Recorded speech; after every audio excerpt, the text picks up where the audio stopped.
এই মাথাটা হচ্ছে চার বাবাজিকে দে। মাছের মাথাটা আপনিই খান। সোনিয়া তো আমাকে বললো যে আপনি নাকি মাছ খেতে খুব পছন্দ করেন, আর এই মাছটা যখন কিনলাম মাথাটা দেখার পর মনে হয়েছে এটা একমাত্র আপনিই খেতে পারবেন। মাছের মাথা খাওয়ার বয়স তো এখন আছে। আচ্ছা বাবা বল ফিউচার প্ল্যানিং কি? হ্যাঁ আছে তো, আমি তো নিতেই চাই, কিন্তু সোনিয়া চায় না। কিনতে চাই না?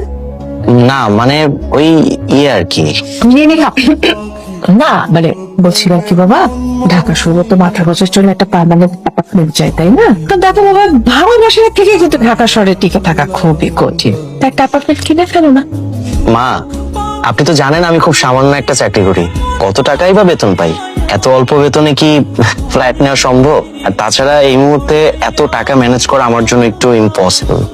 আমি জানি তুমি 2 টাকার কেরানি, তা তো অসুবিধা কি? এখন আছো 2 টাকার কেরানি, তুমি চাইলেই কিন্তু একটা কেরানি থেকে 400 কোটি টাকার মালিক হতে পারে। সাথে 4টা বাড়ি, কোনো ব্যাপারই না। তোমার তো মা নেই বাবা, তাই বললাম। তুমি কিছু মনে করো না তো বাবা?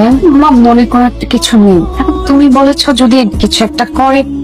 না মা, আপনি আসলে ঠিক বলেছেন, সামান্য 2 টাকার কেরানির তো আর ওরকম সম্মান নেই। আপনি যা বললেন আমি দেখছি কি করা যায়। বাবা করে যাও। ডায়েটে আছি, আমি হাত ধুয়ে নিচ্ছি, আপনারা প্লিজ শেষ করেন। এই খালি এই যাবি নাকি? সকাল হইতে কিছু খাই নাই তো, রুটি গলা খাইতেছি। 2 মিনিট সময় দেন, খাই আইছি, এখানে যাইতেছেন নামাই দিব।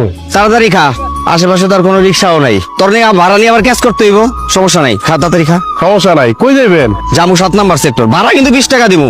স্যার ভাড়া তো 30 টাকা। একদম চড়ায় দাঁত ফালাই দেবো বেয়াদব। পলাশ ভাই, অফিসে যাচ্ছেন নাকি?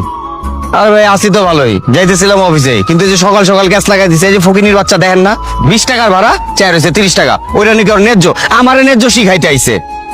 আপনিও তো অফিসে যেতেছেন, চলেন দুজন একসাথে রিক্সায় যাই।